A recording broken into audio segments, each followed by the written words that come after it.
This is Polyamory Weekly, tales from the front of responsible non-monogamy from a pansexual, kink-friendly point of view. A warning for our under 18 listeners. This is an adult-oriented podcast about really lascivious things, like communication and honesty in relationships. If you're under 18 and looking for upfront advice and answers to questions about sex, please visit scarletteen.com.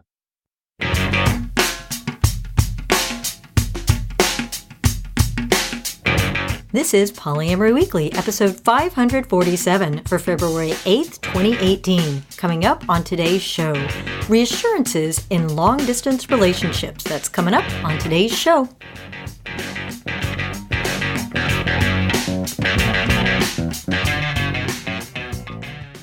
Hello, everyone. I'm your host, Minx. Along with your co-host, LustyGuy. Very happy to be here with you and getting back to addressing a listener question. We've had so many awesome authors on lately that I feel like we haven't given advice in a while. Well, it's probably a good thing that we haven't. Less advice given is less trouble gotten into.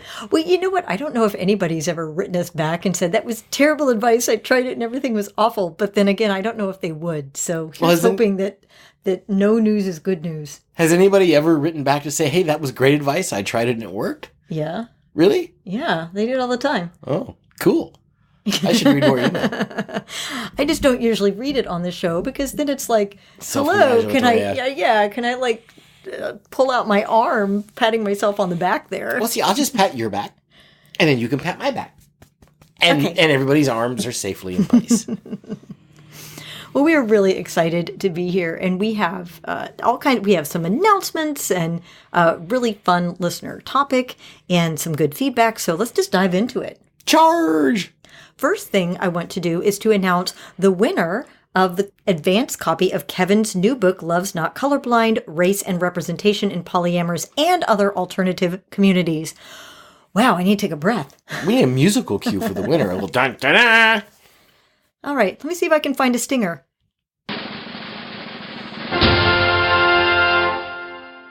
And the winner by first name only is Brooklynn. Congratulations. Congratulations, Brooklynn.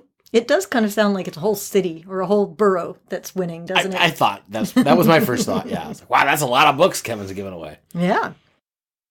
And if you listened last week, you heard what shows we're going to be attending and speaking at coming up in April. But we'll be at Southwest Love Festin Tucson, April 7th to 9th. Kevin's going to be there too. That's right. And when we'll get some sunshine. Mm-hmm. And we'll be at RelateCon later that month in Boise, Idaho, April 27th to 29th. Mm-hmm. And we had a great time there. Looking forward to it again this year. I know. I don't know if they can top last year. That's the hard part. There's only one first time. That's true.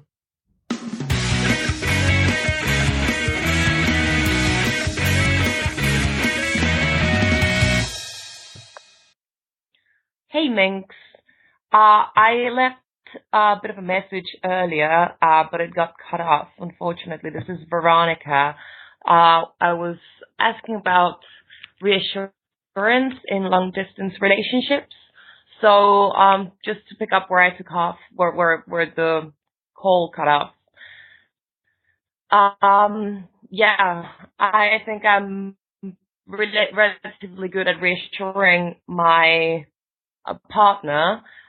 He's never been very good at reassurance, but that didn't bother me when we were physically together. And now that we're about 8,000 miles apart, I worry that this is going to become a bigger problem, especially once we start seeing other people and eventually falling in love, which is something that is inevitable. And we both want it. And come on, it's 3 years that we're going to be apart. So yeah, in summary, I was wondering if you had any advice or any resources that would help us better reassure each other in the context of a long-distance relationship in which we won't be seeing much of each other at all. I'm sure this is also a topic that many of your listeners would be very interested to hear about as well.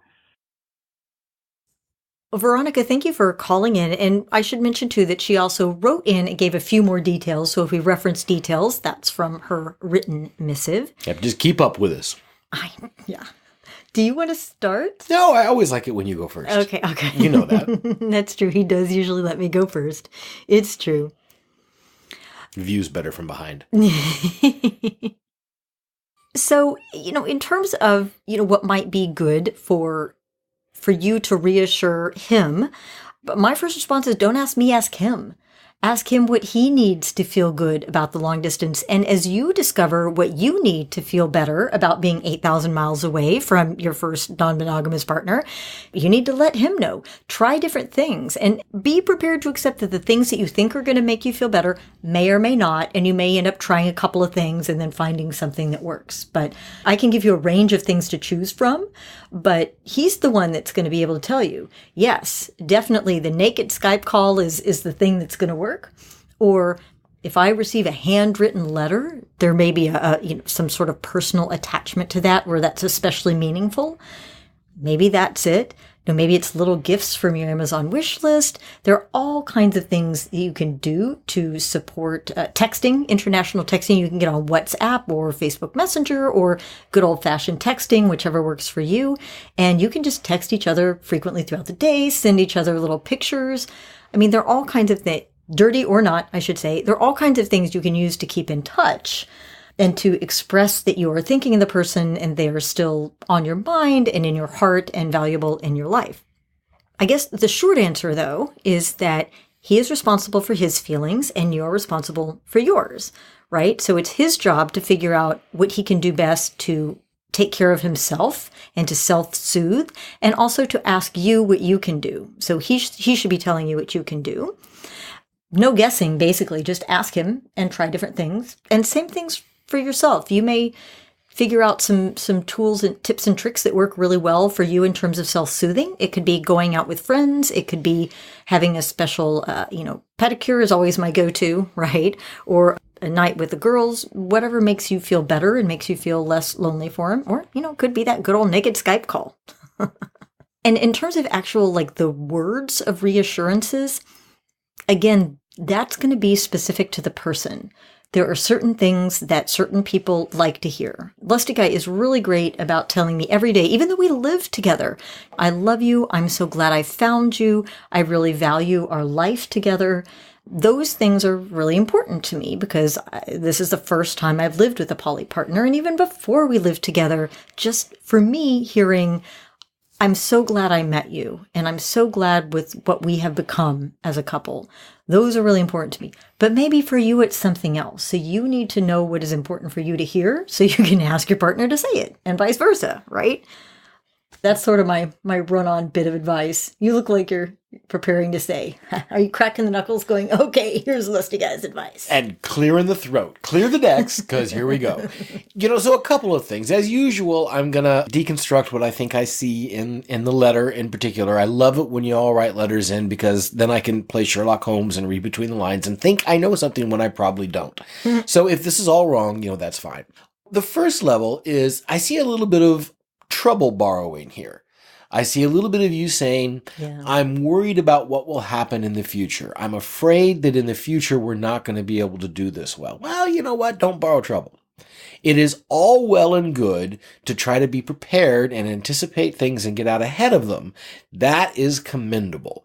But do so in as much as you can, not from worrying that there'll be a problem, but from feeling like you're going to make sure there isn't one. If you can understand that subtle distinction. So that's the first thing. Don't borrow trouble. Don't stress about something that hasn't actually happened yet. Secondly, years ago, and when I say years ago, I mean years ago. We're old. And I met Elle when I was 14 years old, and I turned 49 pretty soon. So that's kind of the scope. In one of Elle's early birthdays, I screwed it up. Royally. Yeah. And she sat me down and she said, okay, monkey boy, here's what I need. On my birthday, I need a present which is wrapped. I need a card. I need a cake. If those three things happen, and they don't all have to be from you, I'll have a good birthday. If one of those three things don't happen, I will not have a good birthday. And that was exactly what I needed. So do that for your partner. Give your partner specific things that he can do. I'm presuming with that he pronoun, by the way, I should say that they can do that will provide reassurance to you, and give them a list of things. Make it an experiment, because you don't know yet. You have to leave a little bit of room for experience shock. You might think the naked Skype call is exactly what you're going to need to make everything feel better. And when you do it and you're done, you feel alone and empty and it didn't work. That's okay. But instead of just saying, they haven't been good at providing reassurance in the past, and I'm afraid it won't be good. And that's not a helpful thing to say to your partner. You can't say to your partner, you haven't been good in the past. No, say to your partner, do this, please. This is what I need. For example, when Elle and I had a long-distance relationship, we had regularly scheduled communication episodes, be those weekly phone calls back in the day when you had to pay long-distance charges, or regular letters. I wrote Elle a letter a day. We also would exchange journals. We had these journals, those little notebooks, and they matched. And I would have one and Elle would have one. And then we would visit each other and exchange them. And while we were apart, we would write in them things that we wanted to say to each other. And then swap them back and forth when we saw each other. Now, another thing about... that was before email. That was before email. That's right. So think about things like that you can do. You can send each other presents. You can look for people that are traveling back and forth and give them things to give to each other. You can do all kinds of naughty things, of course, if that's how your guys' boats are floated. But be specific and give a list to your partner of things that you think will help you, rather than just saying, I need you to be better at this. No, say, here are the things I would like you to do, and continue growing that list and ask for one back, and continue growing and experiencing and allowing room for experience shock. And then finally, another thing that I see in your letter is a lot of certainty about the future. You are certain that you're going to find someone and fall in love. You are certain that you're not going to be able to see each other over the next 3 years. You are certain that you're going to have, you worry that you're going to have problems when this thing happens. The future is a big, scary, unknown place. As they say, relax, there is no control. Who knows what will come in the future? You guys may get a random opportunity to have a visit. It may turn out, for just some strange reason, somebody can get over here. Maybe even though they're legally prescripted now, Jeff Sessions gets thrown out and there's a new regime in place, and then you can come. I'm making details up. Who knows what is going on, because I surely don't. But what I will say is, in the same way you don't want to borrow trouble, you don't want to create anxiety for your anticipation of future events. And I am really good at doing the wrong thing here. I am really good at getting upset about what I think will happen. I think something's going to happen and I get upset about it, and then it never happens, and I'm like, oh my God, what did I do? So don't worry about whether or not you're going to be able to see each other. You might be able to over 3 years, but do come up with a concrete list of specific things you can do to provide reassurance to each other. Communicate that and practice it before you find somebody else, before you have issues, while you're feeling close to each other. That's a very good point, that it's good to do everything you can to solidify your connection and your good feelings about each other before either or both of you ends up dating other people, because you never know how that's going to feel. Yep. Right? You think you're going to, this is the experience shock, right? You think you know how it's going to feel, and then wham, like you thought it would be one way and suddenly it's a totally different way. You thought it was going to be just sex and now you're crazy in love. Or you thought you were going to be falling in love and it was just sex, or something in between the two. You just never know, because people are different. And, when those chemicals get going, you just never know exactly what's going to happen. So the best thing you can do is have your clear and honest communication open, and assume goodwill all around, and roll talk with about everything. Just roll with the punches, as they say. Yeah, you may get over here, fall down a PhD hole, and meet nobody you're interested in. 3 years later, wake up and go, oh, wow, that went fast. It's possible.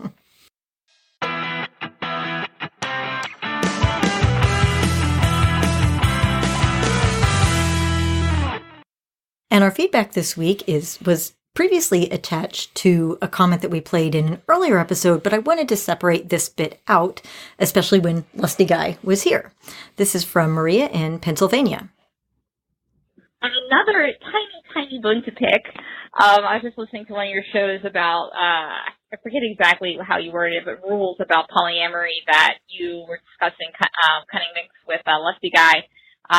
And you said something, Cunning Minx said something about how Elle trained LustyGuy. So she was like grateful that Elle trained him and got him like where he needed to be before you met LustyGuy. And I'm like, oh, that kind of hit my heart kind of funny because I just felt like it was like a hierarchical thing that women are smarter and men need to be trained like dogs. And I feel like that's not who you are.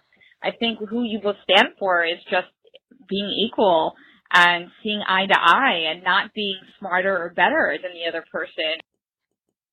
So yeah, I did say that. You did. I did. Oh, I do. I feel like Maria's sticking up for me.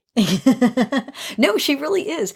I will own that it is condescending to say, oh, he came already trained. That's condescending. It's assuming that boys don't know how to do things. It is. It is. Well, it also plays within the rules of humor in that it's kicking boys. Yeah. Well, and I also know that you're okay with that. Well, being funny. So here's the thing. One of the things that I always tell people when they meet me, if you have laughed at the thing I just said and you want to know if it's true or not, or if it accurately represents what I think, you're going to have to ask me. Because when it comes to funny...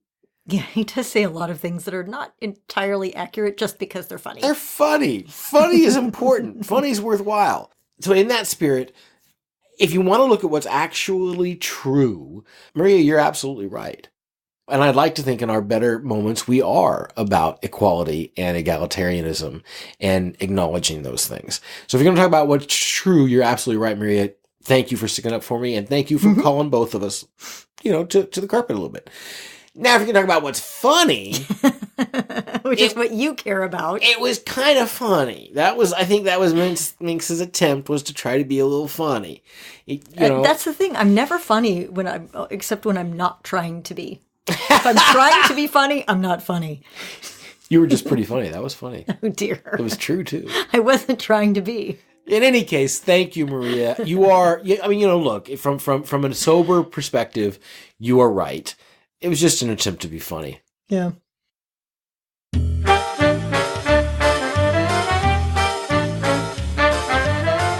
It's time for your Happy Poly Moment of the Week, brought to you by Fubbly Polyamorists everywhere.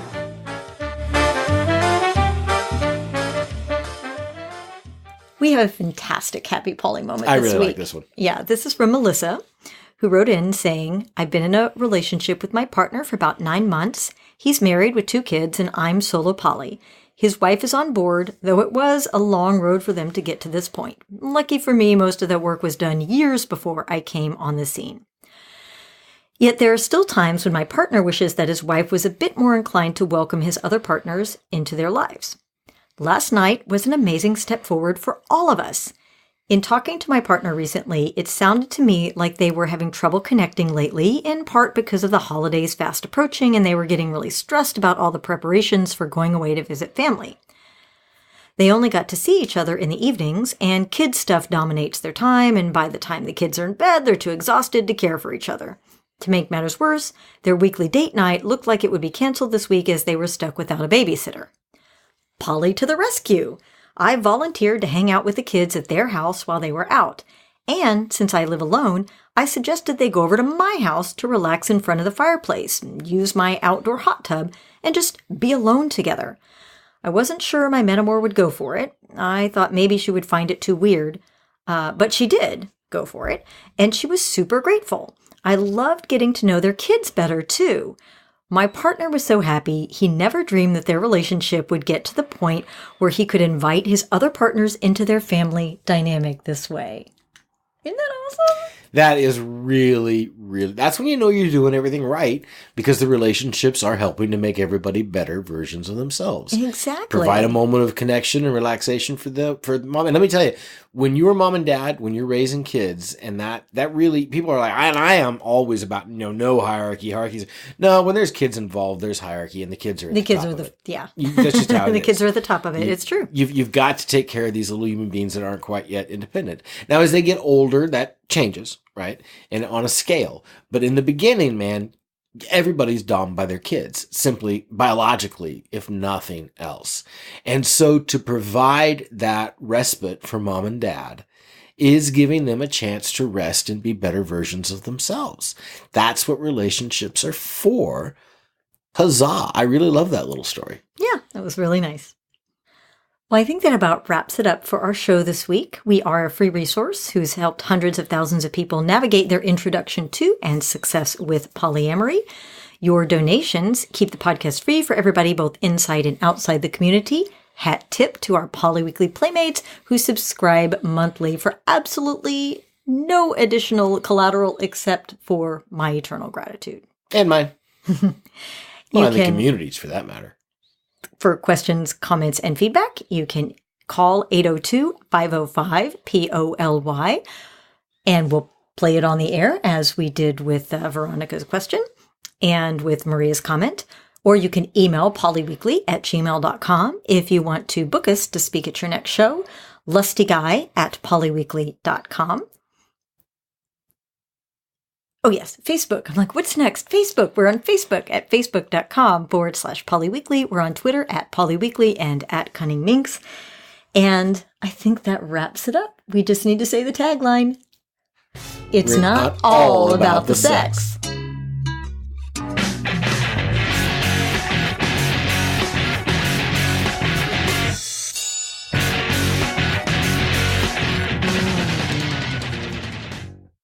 We got to get a video camera in here someday so that they can see your face while you're doing the show. It cracks me up.